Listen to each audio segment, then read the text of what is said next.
আপনারা আপনাদের মতো স্বাধীন সার্বভৌম চিন্তা করবেন, কাকে দিবেন ঠিক করবেন। আমি আমার কথা বলে গেলাম, বাকিটা আপনারা যারা নেতৃস্থানীয় লোক আছেন আপনারা নিজেরা বুঝবেন। বিবেককে বিচারকে কাজে লাগাবেন। বিবেক বিচার যদি বলে আমি যা বলেছি এটা সঠিক, তাহলে আমাদের জন্য কাজ করবেন। আর যদি বিবেক বিচার বলে আমি যা বলছি আরেকটা লোক তার চাইতে বেশি সঠিক কথা বলছে, বেশি কাজ করছে, আপনার প্রতি বেশি দয়া মায়া মহব্বত দেখাচ্ছে, আপনি তাকেই সাপোর্ট, তাতেও আমার কোনো আপত্তি। আমি এত ছোট মনের লোক না যে আরেকজনকে গালিগালাজ করে বা আরেকজনকে হেয় প্রতিপন্ন করে আমি বড় হতে চাই। এটা আমার কাজ না, এটা কোনোদিনই আমি দিতে চাই না।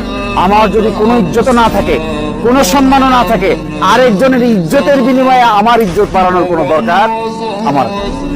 ফলে আমি আপনাকে বলছি, এর চাইতে ভালো কিছু যদি কোনো প্রার্থী আমাদের এখানে আসতে পারে, এরকম কোনো ব্যক্তি যদি আসে যে নাকি আপনাদের সকলকে নিয়ে চলতে চায়, আমার চেয়ে ভালো কোনো ব্যক্তি হলে তাকেই আপনারা বেছে নেন।